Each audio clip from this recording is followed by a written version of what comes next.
Hey guys, it's Young Cabbage here, and I am super excited for today's video. If you've been following the channel for a while, you may remember the Forretress Ditto strategy that I covered that would help you efficiently catch Dittos for profit or for your own egg hunts.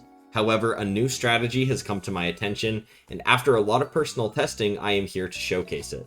Also, I did just want to express my gratitude for this channel hitting 1,500 subscribers. I will continue to do my best to put out streams and content you guys enjoy, so let's work together to keep building an awesome community. And without further ado, today we are going to talk about Payday Vaporeon, an alternate method to make big money catching Dittos. Now, before we get into this strategy, let's take a quick look at the forum post and give a huge shout out to Enzo for his strategic mind, as well as his organizational skills. Let's read through a few of these bullet points here on this forum post together. Again, thank you to this creator here, Enzo, for this amazing strategy, and look how organized this entire sheet is. He's really done his research.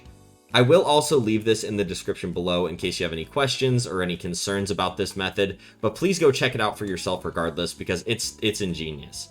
Kicking it off, it says this strategy allows you to get extra income when Ditto farming, taking advantage of the move Payday. Here are the pros and cons listed, which I think are super important, because normally if people create a method, they're going to focus on the good, but I think it shows a lot of humility, the fact that he's willing to, even put a side-by-side between Forretress and Vaporeon.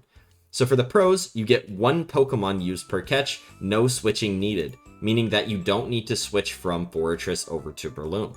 Second, you don't need to keep track of PP of two Pokemon, just your lead Pokemon, meaning the PP of Yawn and Payday in this case.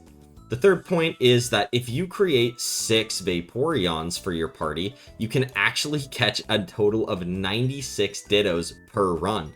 4. Extra income, 400 to 450 yen, with every single catch or non-Ditto encounter if you Payday them. 5. Faster catch. The switching animation does add a bit of time to each of the captures, so without the need to switch and only using Vaporeon, you will actually catch the Dittos at a more efficient speed. And the 6th and final pro is that it does take advantage still of the Netball's 3.5 catch rate equal to that of the Forretress strategy. Now let's look at the downsides.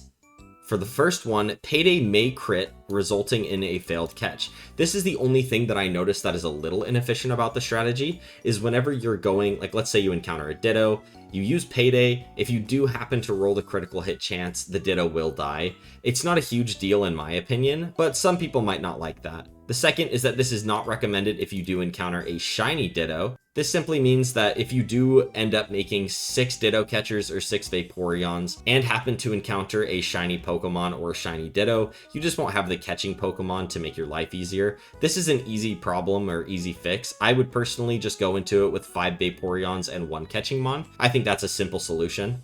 And the third and final con is that you may need to use Awakening in case enemy Ditto uses Yawn and you fail to catch. However, the odds of this happening are very low, and the Payday greatly overshadows this expense. In my opinion, I have just been using Chesto berries on my Vaporeon. Just buying a few Chesto berries off the GTL is not that big of a cost, and it purely combats the fact that if Vaporeon falls asleep, it will simply eat the Chesto berry and stay awake. And the last thing that I will say about this forum post is if you're curious to see a comparison between Vaporeon and Forretress, feel free to click on that link in the description, scroll through all the pros and cons, all of the damage calculations. This is a wealth of knowledge for anyone that is a Ditto farmer, so go check this out. But let's go into the Vaporeon build so that way you can get a better understanding of what you're going to need.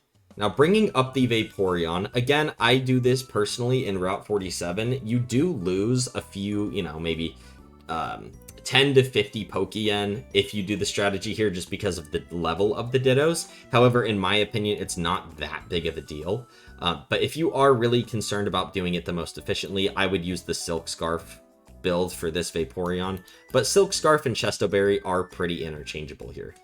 I do just want to give a quick shout out to my buddy Viz as well for letting me borrow his Vaporeon and for testing this strategy too. But let's look into more of the build. So you are going to want the Lonely Nature, which gives you the plus 10 attack stat and the minus 10 defense. This is important for whenever the Ditto transforms.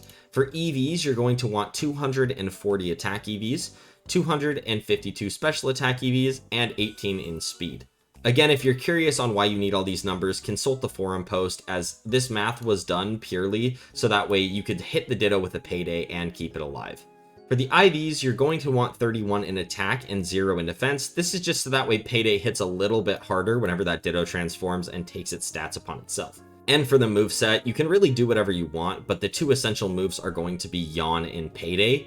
Now, I would definitely recommend throwing Water Absorb on this Vaporeon, and then just making your other 2 moves Water-type moves. For example, Surf and Waterfall you could use to get up to Route 47 if you don't have the Ocarinas. But giving it Water Absorb basically means that Ditto can only really hit you with Yawn or Payday. These other moves will just get absorbed, and it'll skip the entire animation, so you don't have to watch that, making this even more efficient. Another perk about this build is if you look at its IVs and nature, it's honestly not too expensive to breed. Now, another thing that I will note is that Vaporeon does learn the move Yawn through eggs only, so you are going to need to just go to the GTL here, go to Advanced Search, go to the Field Egg group, because that is the egg group that Vaporeon is a part of. Hit search, go to the top, and you can see like easily a Slackoth that knows Yawn. You could easily breed an Eevee or Vaporeon with this Slackoth and give it the egg move Yawn. So it's not too hard to get. This is probably the most complicated part of the strategy, is transferring Yawn to an Eevee if you have never done it before. But it's pretty self-explanatory. Hopefully this explanation helped you. Now that we have our Vaporeon bred and ready, let's do a few Ditto encounters so that way you guys can understand how this works. And again, while I'm just doing a few encounters, while yes, you do get a few more Pokeyen using Payday over in the Hoenn region, the reason I prefer this region here in Johto is because this Route 47 has some amazing shiny Pokemon potential, and as well you can encounter the legendary beasts being Suicune, Raikou, and Entei whenever they are roaming around the region. So in my opinion, this spot's going to be better, but let me know in the comments which spot you're going to go to. So once you've encountered the Ditto, how the strategy is going to work is simply hip fight, and you're going to Yawn on the first turn. Yawn is a move where you basically, it's self-explanatory, you yawn, and it lulls the target into a deep slumber on the second turn. So you can see Ditto's still awake, so what we do is we Payday now.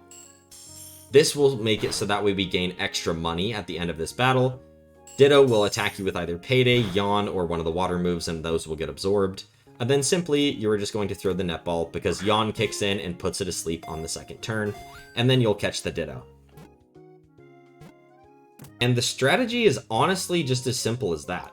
There's no need for any fancy switching, any super expensive breeding for the Forretress, anything like that. In my opinion, this strategy for Vaporeon is honestly just insane. It's super efficient, it saves you a lot of time, and time is money in this game. Now let's run a scenario where Vaporeon has just used Yawn on mine, and I'll show you the benefit of the Chesto Berry. So what we're going to do here is since he's asleep, we're just actually going to use Waterfall to stall, so that way I can show you what happens whenever your Vaporeon falls asleep. He'll gain some HP back, but that's okay. And because Yawn takes 2 turns to fall asleep, you can see my Vaporeon just fell asleep and woke right back up thanks to that Chesto Berry. Now if we were to run away, you can see it automatically gives Vaporeon another Chesto Berry as long as you have them in your bag. So these will auto-replenish, and it will tell you how many you have left. That way you don't even have to check. But a simple way you can check if you're just still concerned is you can put the Chesto Berry on the hotbar up here, and you can actually read the number of Chesto Berries that you have left. I use this a lot for lures or repels, just a fun little trick that you can do to stay more efficient and stay on top of your information in game. But what do you guys think of this method? Is this something you're going to use? Do you still use the Forretress strat?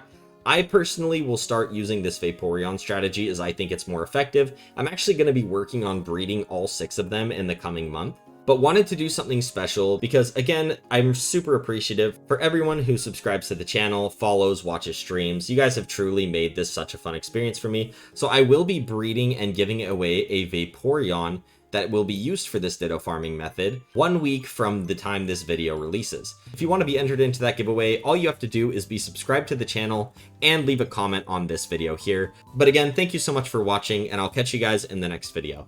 I would also like to give a quick thank you and shout out to all of the YouTube members. You guys truly inspire me to be the best that I can.